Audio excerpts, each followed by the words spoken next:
Kyangwino okwekolera amasanalaze wagota okwotera n'ogafumbisa walekera okusasuliranga gano amagulu obugule agavava ku buli ssaawa.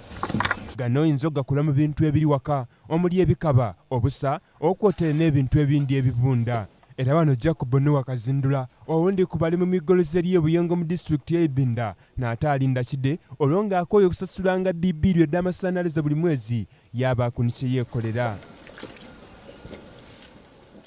Aye ng'abantu abasinga bano ebyobugagga nga tibadde bikozesa, ono yenna yalina obuso obw'ente aye ng'akaaliranga ekizibu eky'amasanalaze paka gwali mwaka gwa 2005 olwo yafuna amagezi agamutuusisa wano ng'asobola okwekolera amasanalaze g'aliteekateeka n'okugabira kw'abandi.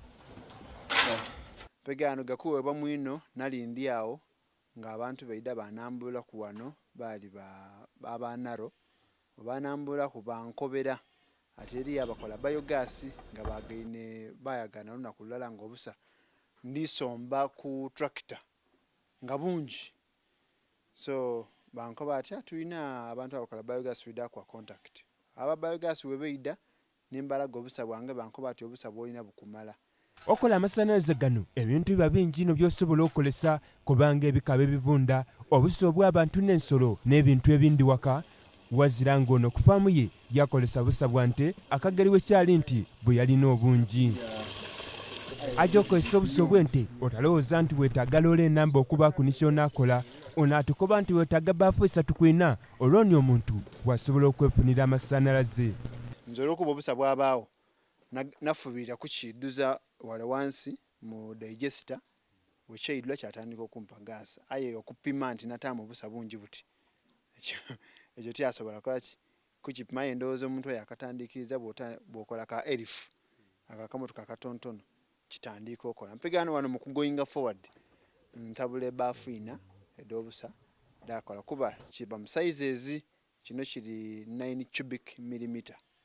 Wano ni wazana tekinologi mungi ku muntu anaakola amasanalaze gano oba anaakola mu busa obw'ente oba obw'abantu kagabe gano agakaba gaŋŋoŋŋera mu bibuga weetaaga wakuzimba muddumagu ku bagaasi ono olwo ni wasobola okubaako ne kyokola.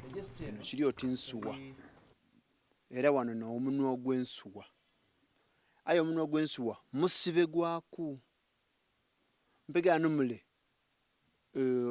abusa bulewo buyingira buti tibwi olw'okuba kwano wasibe tibusobola kusindika ne butuuka wano kabiri bwe bwijjanga bwidula wabaawo empewo ebusiba kuba vacuum ecreatinga ki empewo wangulu so empewo yabugemerawo so mukubugema obuwuka bule obulya obusa bufulumya gaasi. Akageri wekiri nti buli kintu kinaabaamu omugashi baamwokoowa emitendera negitera okweraliikiriza abantu.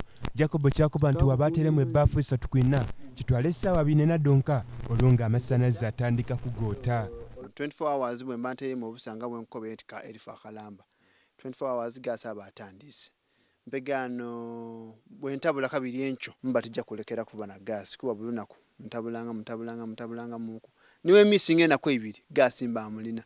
Amasanalaze gatuli kwogeraku oyinza okulowooza nti naago gosibona ku masundiro ag'amafuta.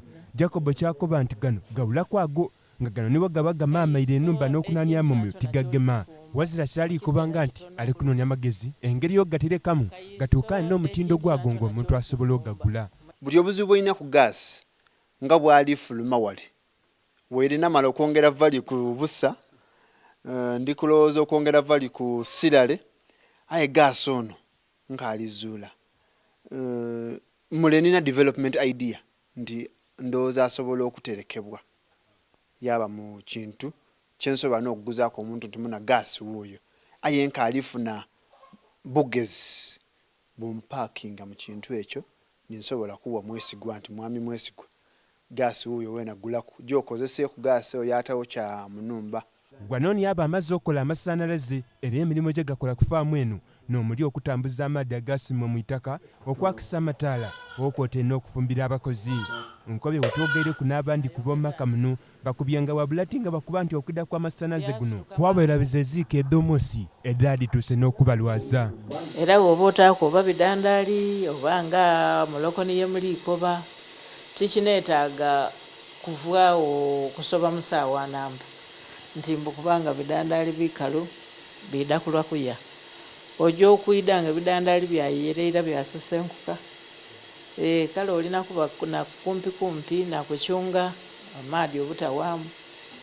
Abandi bwe balingirira obusa balowooza nti byakumala ngali nakumala buyumba lwa mikolo aye ate nga waliwo abantu ababona nga bwa mugaso era ng'ono nuwo olwaleero wetumukyayire kyatukobeire. Nze mbweyambisa mu nnimiro ddange era mu kiseera kino eky'amaadi aganaatera okutoona nze dduma wange tidda kugula DAP oba NPK ndakozesa sirale wange eno ensiwo y'obusa ndakweyambisa okusimba dduma wange. Ndina kuteekateeka kuba nti nkolamu emmere ey'ebisolo embiidi n'enkoko kale obusa kyabugaiga kyene omusoga kyayita eky'obukombe.